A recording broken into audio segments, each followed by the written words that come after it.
네, 이른바 고발 사주 의혹의 핵심 인물로 지목된 손준성 검사의 구속영장이 기각됐습니다.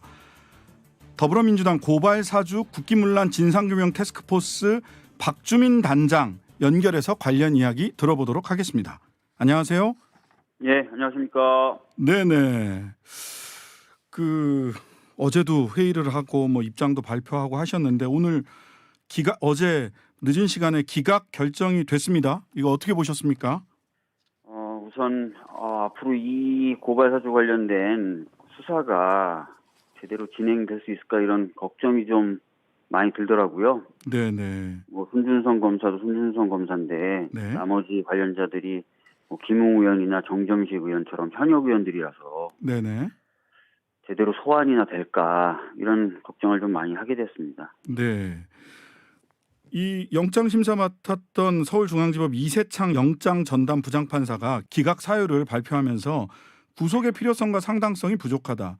증거 인멸이나 도망할 우려가 없다. 향후 수사에 성실히 임하겠다는 피의자 진술을 고려했다. 이렇게 이유를 설명을 했어요. 네. 특히 신문 과정에서 향후 수사에 성실히 임하겠다는 피의자 진술 등을 종합했다라고 얘기를 하는데 네. 그러면은 이 얘기대로라면 11월 2일이나 11월 4일 날 출석해서 조사를 받겠다라고 얘기를 했으니까 그럼 다음 주에는 출석을 하겠다 이렇게 봐야 되는 건가요? 지금 방금 말씀하신 대로 영장 실질 심사하는 과정에서는 본인은 수사에 적극적으로 임하겠다. 그리고 소환 일정이 잡히면 나가겠다라고 얘기를 했고 보도된 바에 따르면은 기존에 11월 2일 또는 11월 4일 날 출석하겠다고 얘기를 했으니까요. 네네. 출석을 한다고 봐야 되겠지만 그것도 두고 봐야 되는 거죠. 예. 네. 그러니까요. 좀 납득할 수 없었던 것이 변호사 선임이 늦었다. 이런 거는 사실은 변호사들이 흔히 기일을 길게 끌기 위해서 흔히 하는 얘기들이잖아요. 네.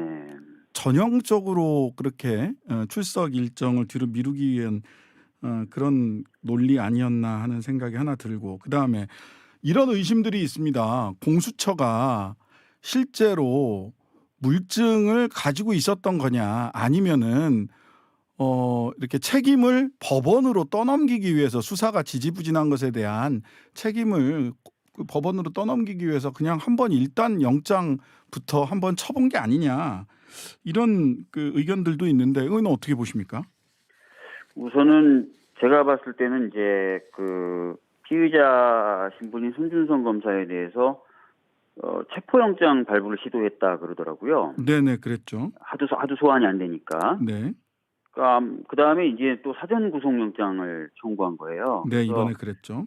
예, 제가 봤을 때는 뭔가 긴급 체포라는 방식도 있을 수 있고 여러 가지 방식도 있는데 가장 어떻게 보면은 논란이 적은 방식들만 선택했던 것 아닌가라는 생각이 들고. 네. 그러면서 이제 어떻게 보면은 조금 약간의 선택의 실패. 저는 이번에 차라리 구속영장을 청구하지 말고 체포영장을 다시 한번 재청구하는 방식도 괜찮았을 것 같았는데. 그랬죠. 지난번에 체포영장 기각될 때 나온다고 했으니까 기다려 봅시다. 이런 취지였잖아요. 체포영장 기각됐을 때. 예. 근데 그날 안 나왔죠. 예, 또 안 나왔으니까 체포영장을 재청구해서 수사를 하고 그다음에 사후 구속영장을 청구하는 흐름으로 갔으면 어땠을까 했는데 아까 말씀드렸던 대로 뭔가 좀 논란이 가장 적은 방법을 선택해 오다가 오히려 조금 잘못된 수를 선택한 것 아닌가라는 느낌이 듭니다. 그러니까요. 논란이 적은 수를 선택한다. 이해는 가는데 근데 오히려 사전 구속영장 청구 이후에 즉시 알려주지 않고 또 시간을 지체하고 알려줘서 방어권 행사라고 하는 측면을 손준성 검사가 적극적으로 어필을 했던 것 같아요. 오히려 네, 또 그 과정에서 절차상에서도 또 논란을 공수처가 스스로 일으킨 게 아닌가라는 생각이 들어서 좀 아쉬운 측면이 있는데요. 네네. 공수처로서는 말씀하신 대로 통지라든지 이런 거는 괜히 구설을 일으킬 수 있지 않습니까? 네. 그런 부분은 오히려 좀 적극적으로 절차를 밟아주고 네. 그 과정에서 이제 구속의 필요성을 좀 주장을 했었어야 됐는데 아마 그런 부분이 좀 미흡했던 것도 판사가 판단하는데 작용을 했었던 것 같아요. 그리고 네네. 아까 질문하셨을 때 물증이나 이런 부분은 얘기하셨는데 네. 제가 이제 법원에서 이 영장 기각 관련된 문자 통보를 네, 보니까 그렇죠. 예. 뭐 범죄 혐의의 소명이 부족하다 이런 얘기는 없더라고요. 예예. 그러니까 아마 이제 범죄 혐의 소명 부분이라든지 이런 부분은 법원 입장에서도 크게 문제 삼을 바는 없었던 것 같고 이미 또 검찰에서 수사를 해서 공수처로 이첩할 때 네. 어느 정도 충분히 조사가 돼서 검사 3명의 이름까지 찍어가지고 이첩을 한 거지 않습니까? 네, 그랬죠. 뭐 물증이 없다거나 이런 건 아닌 것 같습니다. 네, 다만 구속의 요건에 부합하지 않았다. 그리고 그 과정에서 제가 아까 뭐 아쉽다라고 얘기한 부분은 뭐 구속이 되지 않아서 아쉽다라고 말씀드린 게 아니라 절차상의 논란이 있도록 이 절차가 진행된 것이 절차상이 깔끔하지 않았다라는 측면이 아쉽다라는 거니까요. 청취자 여러분들께서는 오해하지 않으셨으면 좋겠고요. 예. 그다음에 이 영장이 기각되니까 윤석열 후보 측에서는 사법부가 공수처에 속보이는 정치 공작에 제동을 건 거다라고 해서 이 영장 청구 자체, 이 수사 자체를 속보이는 정치 공작이다. 그리고 법원이 이 정치 공작에 제동을 걸었다. 이렇게 평가를 했어요. 이 평가에 대해서는 어떻게 생각하십니까? 지금 이게 마치 경선에 뭐 영향을 미치려고 공수처가 나선 것이다라고 얘기를 하는데요. 네. 이 수사에 속도를 내달라고 했던 건 뭐 여당이나 야당이나 마찬가지였습니다. 그래서 네네. 수사에 속도를 내는 것이 특정 정당의 의견을 들어서 했다 이렇게 보기는 어렵고요. 네.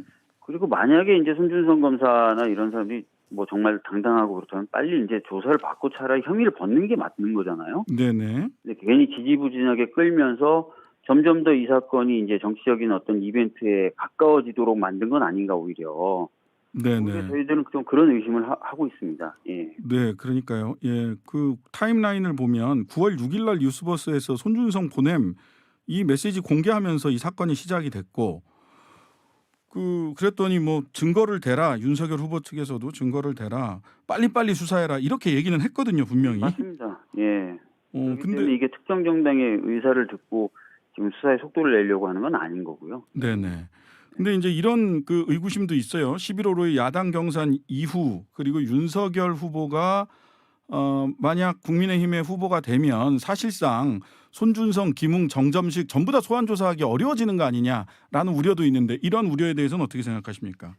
뭐 그런 정치적인 어떤 부담을 공수처가 느낄 수 있다는 우려가 있고요. 네네. 그렇지 않더라도 이제 김웅 의원이나 정점식 의원 현역 의원이에요. 그러다 네네. 보니까 강제 수사라는 것 자체가 좀 어렵지 않습니까? 현역 의원들에게는. 네네. 그래서 아무래도 손준성에 대한 그 신병 확보와 조사를 빨리 좀 하려고 했었던 것 같은데 네. 이제 손준성 검사 자체 신병 확보가 안 되면서 안 그래도 어려운 김웅 네. 의원, 정점식 의원 같은 현역 의원들에 대한 소환이 정말 어려워지거나 굉장히 늦어지지 않을까 이런 걱정을 하는 거죠. 네. 지금 우리 박주민 의원께서 단장을 맡고 계신 고발사주 국기문란 진상규명 태스크포스. 네. 여기는 지금 진상규명의 범위를 어디까지로 보고 있는 겁니까? 저희들은 이제 이번에 문제가 되고 있는 고발사주 관련된 부분이 중심이고요. 거기에 네. 덧붙여서 이번 국감에서 문제가 제기됐던 월성원전 관련된 월성원전. 고발건도 약간 고발사주와 비슷한 프로세스로 진행된 것 같다라는 네네. 의심을 가지고 그 부분도 지금 확인하는 작업을 하고 있습니다. 어제 보니까 조성은 씨는 네. 공수처는 정말 열심히 하고 있다. 차제 민주당이 이 고발 사주가 사실은 채널A 검언 유착 사건, 그다음에 한동훈 검사장에 대한 윤석열 전 총장의 감찰 방해, 수사 방해 사건과 사실상 종횡으로 하나의 사건으로 묶여 있는 것 아니냐. 요 단일한 고발 사주건뿐만 아니라 검언 유착 사건, 감찰 방해, 수사 방해 사건까지 포괄적으로 진상을 규명하기 위해서 민주당이 노력해야 되는 것 아니냐라는 의견을 본인 페이스북에 게시를 했더라고요. 이 네. 의견에 대해서는 어떻게 보십니까? 저희가 이제 국감 때 계속 그런 취지의 질문을 법무부 장관이나 검찰총장 또는 공수처장에게 했습니다, 이미. 네네. 이게 그 수사정보정책관실에서 했던 1년의 작업들과 맥이 다 닿아 있다. 네네. 라고 얘기하면서 그런 부분도 계속 수사를 하거나 조사를 해야 된다라고 주장을 했었고, 네. 그리고 아울러 이제 언론과 검찰의 연계라든지 이런 부분도 아울러 조사가 돼야 된다라고 저희들이 계속 주장을 했고, 네. 당연히 지금 TF팀에서는 그런 내용도 포괄해서 보고 있는 겁니다. 네. 손준성 검사는 어제 그런 취지의 이야기를 했다고 해요. 그 윤석열 총장의 뭐 일방적 불법적인 지시를 받고 내가 일하는 사람이 아니다.